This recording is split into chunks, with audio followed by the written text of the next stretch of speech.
तो hello everyone, welcome to Thakur sir academy. और आज हम लोग डिस्कस करेंगे एमजेसी 4 के एक टॉपिक को, दैट इज मैग्नेटिक फोर्स। इसके बारे में हम लोग बात करेंगे। तो ये यूनिट 3 का पार्ट है। ओके, तो हम लोग डिस्कस करेंगे मैग्नेटिक फोर्स के बारे में कि मैग्नेटिक फोर्स क्या होता है, what is magnetic force. Clear है? इसके बारे में आज हम लोग बात करेंगे। ठीक है।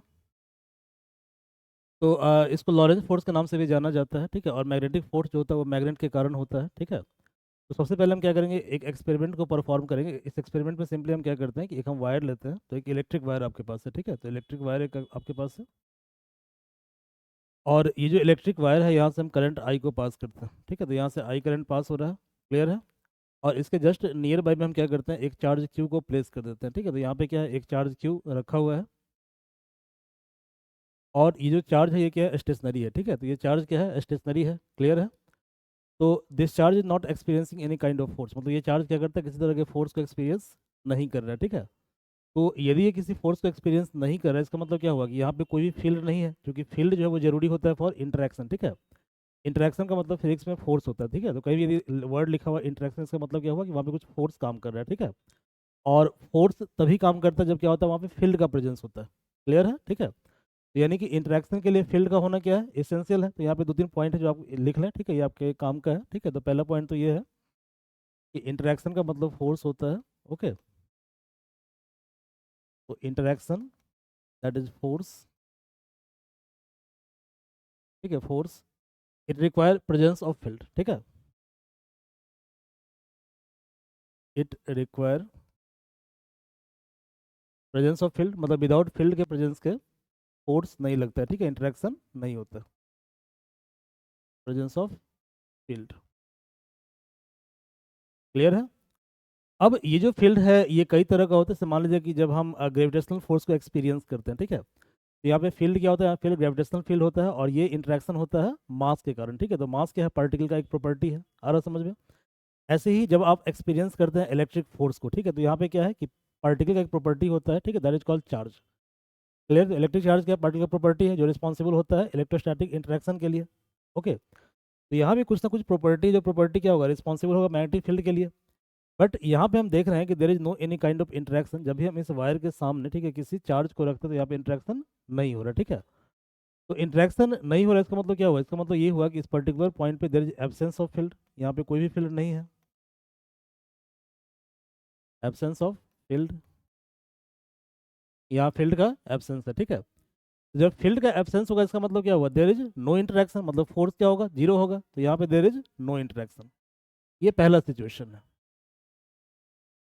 ये पहला situation, there is no interaction, no interaction. ठीक है। कंडीशन वन है। बट कंडीशन टू में क्या होता है कि जैसे ही इस चार्ज को हम कुछ वेलोसिटी देते हैं, ठीक है, क्लियर है, तो जैसे इस चार्ज को हम क्या करेंगे, ये एक्सपेरिमेंटली वेरीफाइड है। ठीक है। ये एक्सपेरिमेंट है। क्लियर है? ओके। तो एक्सपेरिमेंट में क्या होता है कि अपने मन से आप कुछ ऐड नहीं कर सकते। एक्सपेरिमेंट में जो देखा जाता है वही थ्योरेटिकल पोर्शन होता है। ठीक है। तो जैसे ही हम क्या करेंगे, इस चार्ज को हम कुछ प्रोजेक्ट करेंगे। प्रोजेक्ट मतलब क्या होगा, कुछ वेलोसिटी हम इसको प्रोवाइड करेंगे। ठीक है। तो क्या होगा, ये अपने पाथ से डेविएट हो जाएगा। जैसे मान लीजिए इसको हमने ऐसे प्रोजेक्ट किया स्ट्रेट लाइन में। ठीक है। तो इसका ये एक्चुअल पाथ है, एक्चुअल पाथ है। तो इसका मतलब क्या हुआ, इसका मतलब ये हुआ कि it should follow this path, इसको इस पाथ को फॉलो करना चाहिए था। ठीक है। यानी चार्ज को एक्चुअली इस पाथ पे ऐसे जाना चाहिए था, क्योंकि फोर्स हम ऐसे लगा रहे हैं। ठीक है। वेलोसिटी हम ऐसे दे रहे हैं। ओके। लेकिन यहाँ पे उल्टा होता है। यहाँ पे क्या होता है कि ये जो चार्ज है ये अपने पाथ से डेविएट हो जाता है वायर की तरफ। ठीक है। और जैसे ही हम चार्ज के पोलैरिटी को चेंज करते हैं, मतलब कि चार्ज यदि पॉजिटिव है, ठीक है, तो जैसे ही चार्ज को हम नेगेटिव करते हैं, ठीक है, तो ये चार्ज क्या होता है, प्रोजेक्ट करने के बाद it drifted away from the wire. ठीक है। क्लियर है? तो इसका मतलब ये हुआ कि इसका पाथ क्या था, स्ट्रेट था। ठीक है। जैसे मान लीजिए कि एक फ्लोर है। ठीक है। एक फ्लोर है, और इस फ्लोर को मान लीजिए फ्रिक्शनलेस है। ठीक है। इस पर फ्रिक्शन बिल्कुल, मतलब कांच का बना हुआ ग्लास है। ठीक है। और उस मतलब ग्लास का सरफेस है, और ग्लास के सरफेस पर क्या करते हैं, ग्लास का एक गोली, अब कांच ले लेते हैं, उस कांच को अब क्या करते हैं, यहाँ पे स्लाइड करवाते हैं। ठीक है। लुढ़काते हैं यहाँ पे। तो कुछ ना कुछ तो फ्रिक्शन यहाँ पे होगा, क्योंकि आइडियली फ्रिक्शन का जीरो होना पॉसिबल नहीं है। ठीक है। तो कुछ ना कुछ फ्रिक्शन यहाँ पे होगा।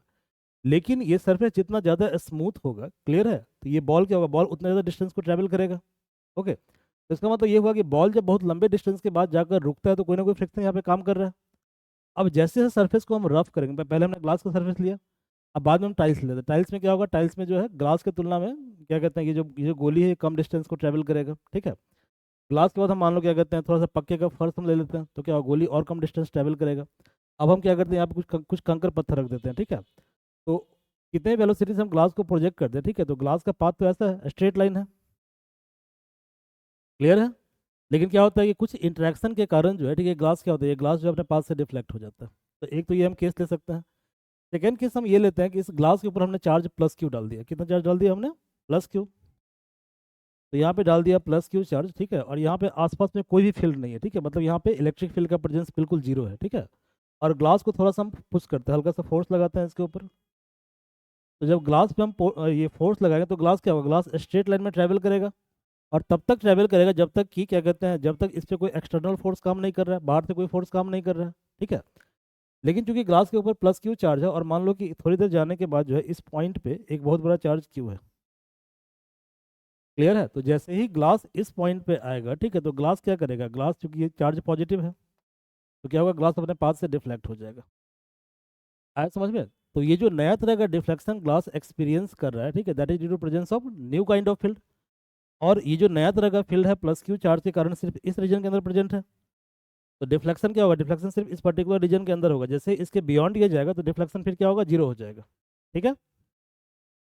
तो ऐसे ही यहाँ पे क्या हो रहा है कि यहाँ पे जो है, ठीक है, जब चार्ज क्यू को हम एक वायर के सामने रखते हैं और वायर से आई करंट पास कर रहा है, ठीक है, तो ये तब तक डिफ्लेक्ट नहीं होगा जब तक इसको हम प्रोजेक्ट नहीं करते। लेकिन जैसे इसको हम प्रोजेक्ट करते हैं तो क्या होता है, ये डिफ्लेक्ट होना स्टार्ट कर देता है, ठीक है। तो इसका मतलब क्या हुआ, इसका मतलब ये हुआ कि charge is experiencing new kind of field. और इस नए फील्ड को ही हम क्या बोलते हैं, इस नए फील्ड को हम बोलते हैं मैग्नेटिक फील्ड, ठीक है। तो व्हाट इज मैग्नेटिक फील्ड, तो देखो,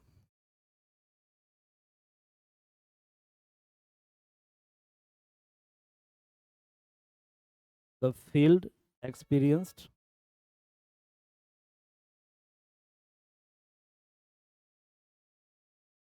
experienced due to projection of charge,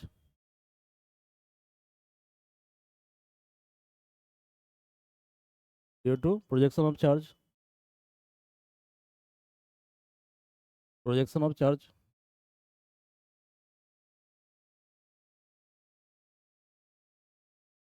ठीक है। इसी को हम क्या बोलते हैं, इसी को हम बोलते हैं, ठीक है, charge near current carrying conductor या current carrying wire,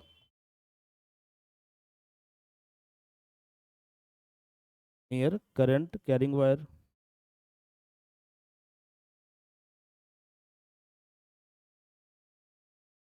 current carrying wire is called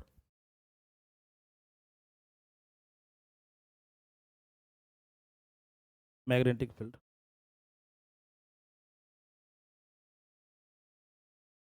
is called magnetic field.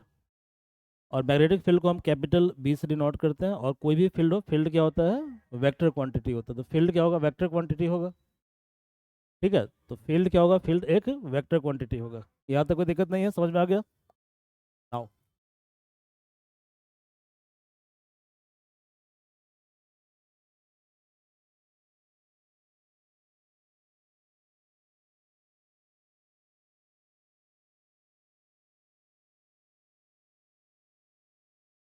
Now magnetic force, what is magnetic force, clear है।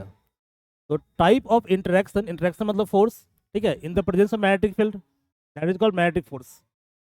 तो type of interaction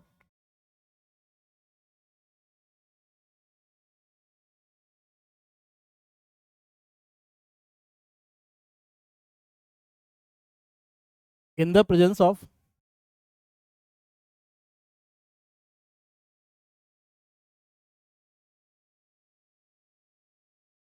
presence of magnetic field,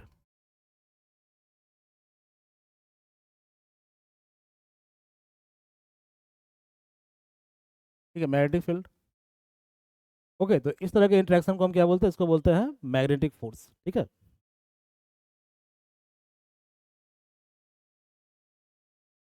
it's called magnetic force. और इसको Lorentz नाम के scientist के सम्मान में Lorentz force भी बोलते हैं, ठीक है। तो मैग्नेटिक फोर्स और लॉरेंज फोर्स।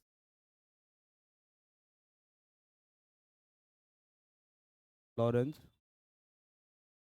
फोर्स, क्लियर है, लॉरेंज फोर्स, फोर्स, ठीक है, फोर्स, इसको हम डिनोट करते हैं एफ स्मॉल एम से। स्मॉल एम का मतलब मैग्नेटिक फोर्स, क्लियर है। अब यहाँ पे एक बात और नोटिस करने की जरूरत है, तो हम दोबारा एक्सपेरिमेंट पे वापस जाते हैं, ठीक है। तो जब एक्सपेरिमेंट में वापस हम जाएंगे तो यहाँ पे हम दो चीज़ें देख रहे हैं। पहली चीज़ हम क्या देख रहे हैं, पहली चीज़ हम देख रहे हैं कि जब हम चार्ज को प्रोजेक्ट करते हैं विद सर्टेन वेलोसिटी, ठीक है, तभी हम क्या करते हैं, तभी हम इस फोर्स को एक्सपीरियंस करते हैं। तो इसका मतलब ये हुआ कि मैग्नेटिक फोर्स जो है, ठीक है, it is function of velocity, ठीक है। तो पहली बात क्या है, कि पहली बात ये है कि ये डिपेंड करता है वेलोसिटी वी के ऊपर। तो देखो भैया, जो मैग्नेटिक फोर्स है ये डिपेंड कर रहा है किसके ऊपर, it is function of velocity V, ठीक है। वी फंक्शन मतलब डिपेंडेंट करता है, ठीक है, डिपेंड करता है। अब लिखते हैं ना Y equal to F X, clear है। तो यहाँ पे क्या है कि एक्स और वाई आपस में क्या इंटरडिपेंडेंट है, ठीक है, पढ़े हो ना, एक डिपेंडेंट वेरिएबल है, एक इंडिपेंडेंट वेरिएबल है। Y equal to F X में एक्स क्या होता है, इंडिपेंडेंट होता है, और वाई क्या होता है, डिपेंडेंट होता है, ठीक है। तो यहाँ पे देखो, यहाँ पे एफ क्या होगा, मैग्नेटिक फोर्स है, ठीक है, और ये डिपेंड करता है इन सारे वेरिएबल के ऊपर, ठीक है। ये सारे वेरिएबल क्या है, इंडिपेंडेंट वेरिएबल है, ठीक है। तो वी क्या है, वेलोसिटी, वी क्या है, वेलोसिटी। सेकंड, आपने एक्सपीरियंस के अंदर ये ऑब्जर्व किया था कि जैसे आप चार्ज की पोलैरिटी चेंज करते हो, ठीक है, मतलब चार्ज यदि पॉजिटिव है तो क्या होगा, पॉजिटिव केस में इधर डिफ्लेक्ट हो रहा है राइट साइड में या लेफ्ट साइड में, तो नेगेटिव चार्ज क्या होगा, डिफ्लेक्ट होगा जस्ट अपोजिट डायरेक्शन में, तो राइट वाला लेफ्ट में, लेफ्ट वाला राइट में। तो इसका मतलब सेकंड ये डिपेंड करता है चार्ज क्यू के ऊपर। तो सेकंड ये डिपेंड करता है चार्ज क्यू के ऊपर, क्लियर है। और चूंकि ये स्पेशल काइंड ऑफ फोर्स है, मैग्नेटिक फोर्स, क्लियर है, तो that's why it depends upon presence of magnetic field. तो थर्ड ये डिपेंड करेगा मैग्नेटिक फील्ड के ऊपर, बी के ऊपर, ठीक है, बी के ऊपर, तो इन तीनों पे डिपेंड करेगा। ओके, अब हम क्या करेंगे, इसमें हम आइडेंटिफाई कर लेंगे कि कौन सा क्वांटिटी वेक्टर है, कौन सा क्वांटिटी स्केलर है, ठीक है। तो देखो वेलोसिटी क्या है, वेलोसिटी एक वेक्टर क्वांटिटी है, वेलोसिटी एक वेक्टर क्वांटिटी है। ये पढ़े होगे आप लोग, मैकेनिक्स से पढ़े हो ना कि वेलोसिटी एक वेक्टर क्वांटिटी है। एनी काइंड ऑफ फील्ड, कोई भी फील्ड हो, ठीक है, क्या होता है वो, वेक्टर क्वांटिटी होता है, ठीक है। तो ये फील्ड भी क्या है, ये फील्ड भी वेक्टर क्वांटिटी है, वेक्टर क्वांटिटी है। लेकिन चार्ज क्या है, चार्ज जो है स्केलर क्वांटिटी है। तो चार्ज क्यू तुम्हारा क्या है, स्केलर क्वांटिटी है, तो charge Q is scalar quantity, charge Q is scalar quantity, clear है। और जो फोर्स है, फोर्स ऑलवेज क्या होता है, वेक्टर होता है, तो force is a vector quantity, force is a vector quantity, ठीक है भाई, समझ में आ रहा है। ओके, तो देखो जब भी हम मैथमेटिकल ऑपरेशन करते हैं तो हम क्या करते हैं, हम एक तरह के टर्म को एक साथ रखते हैं और डिफरेंट टर्म को हम अलग अलग रखते हैं, ठीक है। जैसे आपको यदि ऐड करना हो, you have to add 2 mango + 3 orange. तो 2 मैंगो + 3 ऑरेंज कितना होगा, 5 ऑरेंज होगा या 5 मैंगो होगा। आपका आंसर क्या होगा, आपका आंसर होगा ना 5 मैंगो होगा ना 5 ऑरेंज होगा, ठीक है, क्या होगा 2 मैंगो और 3 ऑरेंज ही होगा, क्लियर है। तो इसका मतलब क्या होता है कि एडिशन, मल्टीप्लिकेशन, सब्सट्रैक्शन और डिवीजन जो होता है ये क्या होता है, ये स्वजातियों के बीच में होता है। स्वजाति का मतलब क्या होगा, सेम काइंड ऑफ, मतलब क्या, same same kind of object के बीच में होगा। जैसे मैंने पहले एग्जांपल दिया, 2 मैंगो + 3 ऑरेंज, इसको ऐड करो तो इसका एडिशन कितना आया, 2 मैंगो + 3 ऑरेंज ही आया, ठीक है। बट यदि मैंने आपको बोला कि ऐड करो 2 मैंगो + 3 मैंगो, तो कितना होगा, 5 मैंगो होगा, ठीक है, क्योंकि मैंगो मैंगो क्या है, सिमिलर काइंड ऑफ क्वांटिटी है। ओके, तो यहाँ भी क्या है कि एक क्वांटिटी स्केलर है, एक वेक्टर है, तो वेक्टर को हम अलग कर देंगे, स्केलर को हम अलग कर देंगे। तो क्यू को हम पहले बाहर कर देते हैं, तो क्यू को पहले हम बाहर कर देंगे, ठीक है भाई। तो देखो, ये जो एफ मैग्नेटिक है, एफ मैग्नेटिक, ठीक है, ये क्यू वी और बी, क्यू वी और बी, ओके, क्यू वी और, ओके। अब देखो, आप सभी ने पढ़ा होगा, ठीक है, कि वेक्टर का जो प्रोडक्ट है वो दो तरीके का होता है, एक होता है क्रॉस प्रोडक्ट और एक होता है डॉट प्रोडक्ट। पढ़ा होगा आप सभी ने, ठीक है। तो देखो, दो वेक्टर के बीच का जो मल्टीप्लिकेशन होता है, ठीक है, दो वेक्टर के बीच का जो प्रोडक्ट होता है ये दो तरह का होता है, ठीक है। तो एक होता है डॉट प्रोडक्ट, इसको हम स्केलर प्रोडक्ट के नाम से भी जानते हैं। तो डॉट प्रोडक्ट, स्केलर प्रोडक्ट, और इसको हम इनर प्रोडक्ट भी बोलते हैं, तीनों इसका नाम है, इनर प्रोडक्ट। और ये होता है ए डॉट बी बराबर ए बी कॉस थीटा, और हमेशा ए डॉट बी क्या आएगा, ए डॉट बी आएगा स्केलर क्वांटिटी। और इसका बेस्ट एग्जांपल है वर्क डन बराबर क्या होता है, आर डॉट एफ। क्लियर है, इसका बेस्ट एग्जांपल है, ठीक है। वर्क डन बराबर होता है एफ डॉट आर या आर डॉट एफ। क्लियर है। तो वर्क क्या है, वर्क एक स्केलर क्वांटिटी है, वर्क क्या है, स्केलर क्वांटिटी है। एक होता है क्रॉस प्रोडक्ट। तो क्रॉस प्रोडक्ट या वेक्टर प्रोडक्ट या आउटर प्रोडक्ट, तीनों इसका नाम है, ठीक है। आउटर प्रोडक्ट, तो ये आपका क्या होता है, ये आपका होता है ए क्रॉस बी बराबर A B sine theta into N cap. Clear है, A B sine theta into N cap. अब ये जो ए बी साइन थीटा है ये स्केलर है, और एन कैप क्या है, एन कैप वेक्टर क्वांटिटी है, ठीक है। एन कैप क्या है, वेक्टर क्वांटिटी है, जिसको हम बोलते हैं यूनिट वेक्टर। यूनिट वेक्टर, तो यूनिट वेक्टर की एक प्रॉपर्टी होती है, क्या प्रॉपर्टी होती है, तो यूनिट वेक्टर की प्रॉपर्टी ये होती है कि जैसे ही ये स्केलर से मल्टीप्लाई होगा, ठीक है, तो ये वेक्टर में क्या करेगा, उस क्वांटिटी को ट्रांसफॉर्म कर देगा। क्लियर है। तो यूनिट वेक्टर सिंपली क्या करता है कि स्केलर को ट्रांसफॉर्म कर देता है वेक्टर क्वांटिटी में। तो जहाँ भी यूनिट वेक्टर लगा हुआ है, इसका मतलब उसके साथ वाला क्वांटिटी क्या है, स्केलर क्वांटिटी है, ठीक है। तो यहाँ पे ए बी साइन थीटा क्या है तुम्हारा, स्केलर है, और एन कैप क्या है, वेक्टर क्वांटिटी। तो ए क्रॉस बी क्या आएगा, वेक्टर क्वांटिटी आएगा, जैसे टॉर्क बराबर आर क्रॉस एफ। कहीं कहीं एफ क्रॉस आर भी लिखा रहता है, तो दोनों राइट है, R cross F, R cross F. तो यहाँ देखो क्यू तो स्केलर है, इससे में कोई मतलब है ही नहीं, ठीक है, तो क्यू को पहले ही बाहर कर दो। तो वी और बी के बीच का जो प्रोडक्ट होगा, डॉट प्रोडक्ट तो होगा नहीं, क्योंकि फोर्स क्या है, वेक्टर क्वांटिटी है, हमें लाना क्या है, हमें लाना वेक्टर है।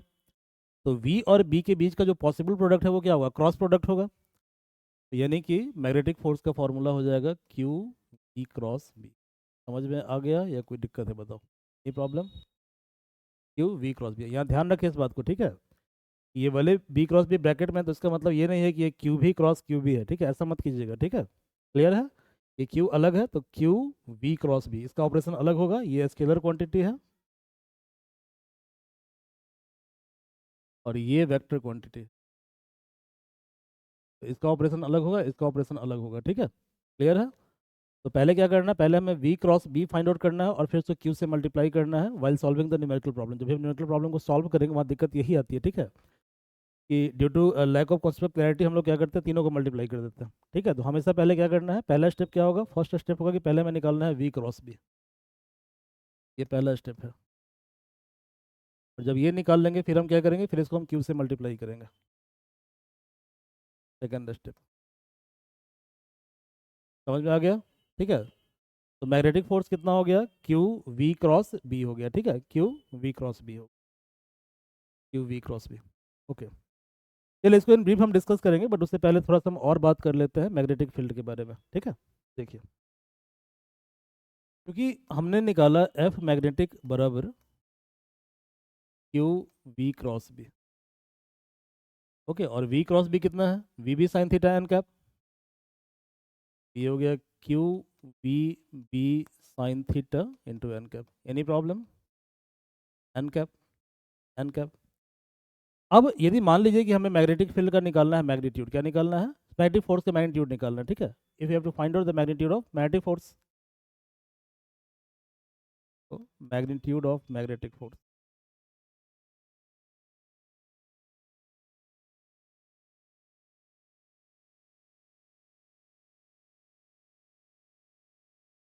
Magnetic force. तो सिंपली क्या करना है, सिंपली एफ एम का मॉडल लेना, ठीक है। तो देखो एफ एम बराबर होगा magnitude of vector F M बराबर होगा magnitude of Q V B sine theta into N cap. Clear है। अब क्या करना है, स्केलर को अलग रखना है और वेक्टर को अलग रखना है। क्या बताया था मैंने कि you can not add 2 mango and 3 orange, ठीक है, you have to add 2 mango plus 3 mango, और 2 ऑरेंज और 3 ऑरेंज। क्लियर है। तो चूंकि ये स्केलर क्वांटिटी है, तो इसको हम अलग ऑपरेट करेंगे, और ये वेक्टर क्वांटिटी है, तो इसको हम अलग ऑपरेट करेंगे। ये ऑरेंज है तो ये मैंगो है, और ये मैंगो है तो ये ऑरेंज है। क्लियर है। तो दोनों को हम क्या करेंगे, अलग अलग तरीके से ऑपरेट करेंगे। ये बेसिक प्रॉपर्टी है, कोई बहुत बड़ी नई चीज़ नहीं है, है ना। Sine theta into N cap. N cap clear है। एन कैप क्या है, यूनिट वेक्टर है, तो यूनिट वेक्टर का मैग्नीट्यूड ऑलवेज क्या होता है, 1 होता है। तो कितना हो जाएगा ये हो जाएगा Q V B into 1, Q V B sine theta to 1, that is Q V B sine theta, Q V B theta, Q V B sine theta. Okay, now we have to find out the unit and dimension of magnetic field. We have to find out, हमें find करना है, क्या find करना है, हमें find करना है, निकालना है यूनिट और डायमेंशन फार्मूला किसका, मैग्नेटिक फील्ड का निकालना है। ठीक है, तो unit and dimension formula of magnetic field. ठीक है भाई, dimension formula, formula of magnetic field निकालना। कैसे निकालेंगे, देखो भाई कैसे निकालेंगे। देखिए एफ एम बराबर कितना है, एफ एम बराबर है Q V B sine theta. निकालना किसका डायमेंशन है, बी का। चलो पहले निकालते हैं यूनिट, ठीक है, फिर निकालेंगे डायमेंशन। यूनिट देखो बी बराबर क्या होगा, बी बराबर होगा F M by Q B sine theta, Q B sine theta. अब देखो जो मैग्नेटिक फोर्स है, मैग्नेटिक फोर्स, ठीक है, तो उसका यूनिट क्या होता है, any kind of force unit क्या होगा, न्यूटन। ठीक है, तो यूनिट क्या होगा, न्यूटन।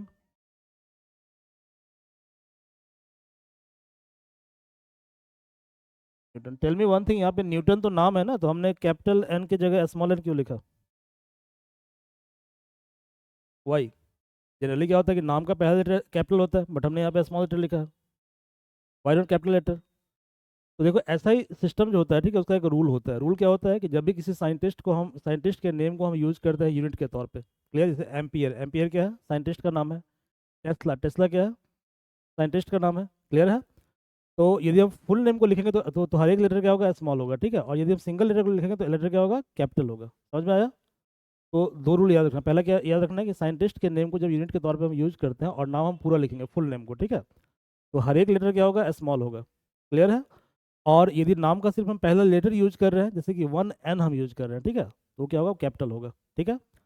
इसलिए न्यूटन यहाँ पे क्या होगा, न्यूटन यहाँ पे हर एक लेटर से क्या होगा, स्मॉल होगा। यहाँ पे ग्रामर रूल एप्लीकेबल नहीं होगा, ऐसे सिस्टम का अलग रूल होता है, ठीक है। तो न्यूटन हो गया।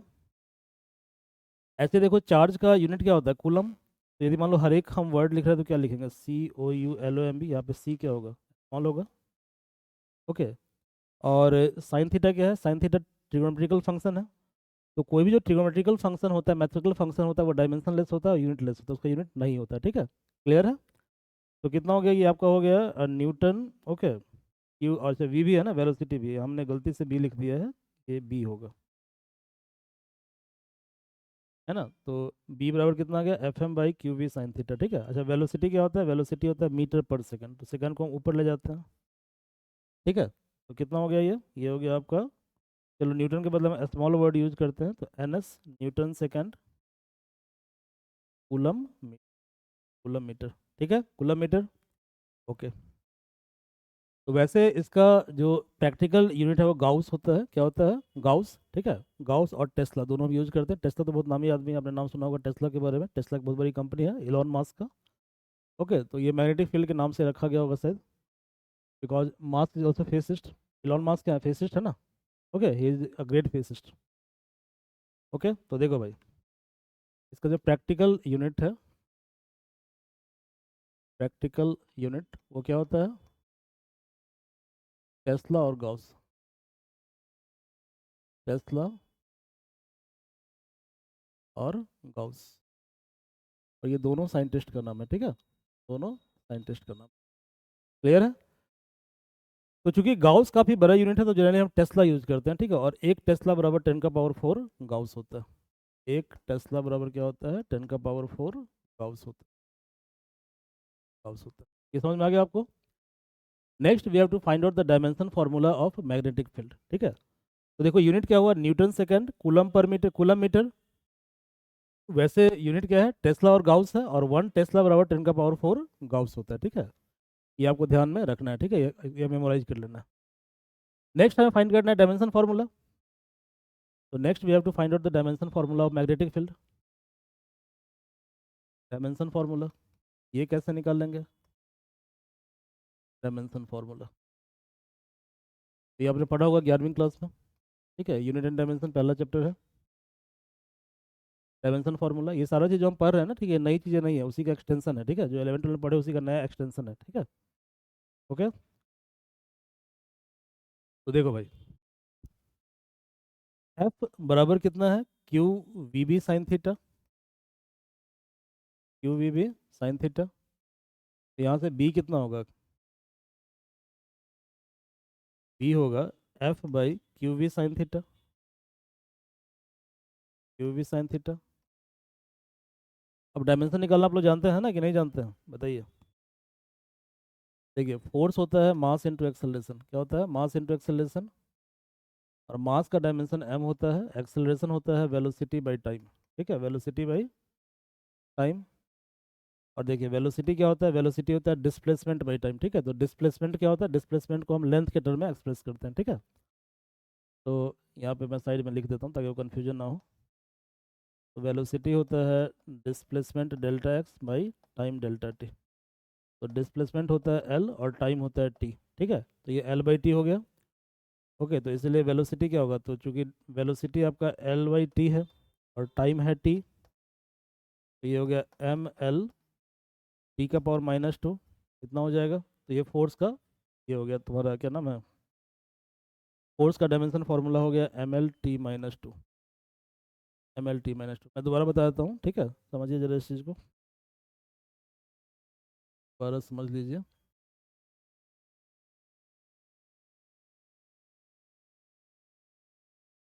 देखिए, जनरली क्या होता है कि डायमेंशन फार्मूला को ml t के टर्म में एक्सप्रेस करते हैं जब मैकेनिक्स हम पढ़ते हैं तब, ठीक है। अदरवाइज जो SI का 7 यूनिट है उसके टर्म में एक्सप्रेस करते हैं, ठीक है। तो वो तो बात का विषय है, अभी हम बात करते हैं मैकेनिक्स के बारे में, ठीक है। तो देखो, m जो है ये मास का डायमेंशन होता है, l लेंथ का डायमेंशन होता है और t टाइम का डायमेंशन होता है, ठीक है।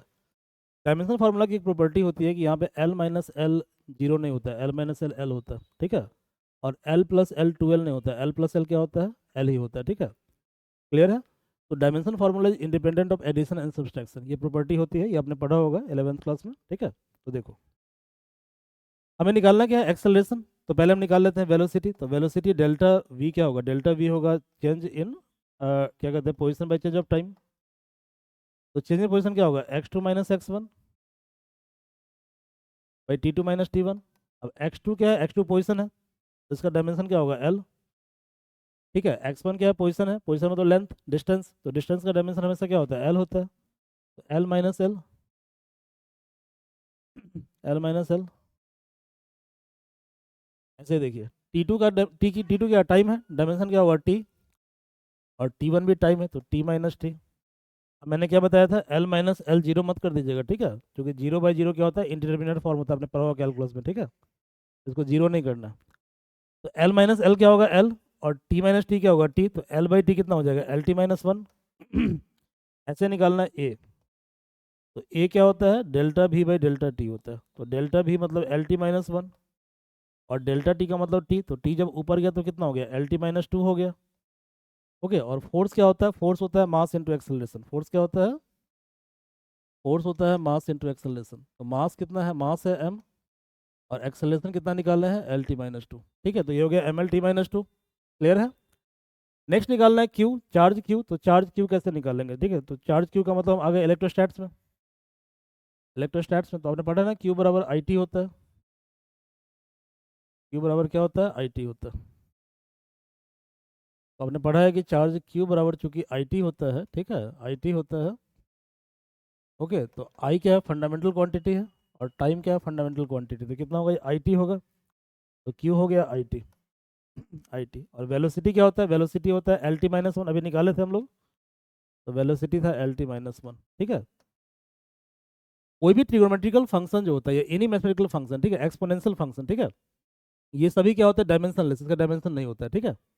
तो साइन थीटा क्या है? ट्रिगोनोमेट्रिकल फंक्शन है, इसका डायमेंशन जीरो होगा, ठीक है, जीरो मतलब 1। और देखो, कुछ कटने वाला काट दो, एल एल कैंसिल आउट हो गया। या टी का पावर +1 है, टी का पावर -1 है, तो कितना होगा? टी का पावर जीरो। तो टी का पावर जीरो कितना होता है? 1 होता है, ठीक है, 1 होता है। आई क्या? आई ऊपर चला जाएगा, इसका डायमेंशन फार्मूला हो गया mt-2, और i जब ऊपर जाएगा तो कितना होगा, i-1। तो आई थिंक ये आपको समझ में आ गया होगा मैग्नेटिक फोर्स क्या होता है, कैसे उसका डायमेंशन निकालते हैं, कैसे इसका यूनिट निकालते हैं। क्लियर है? तो ऐसे हम कुछ और भी नए टॉपिक को लेकर आएंगे। Okay, and if you like our course kindly like and subscribe our channel. Thank you.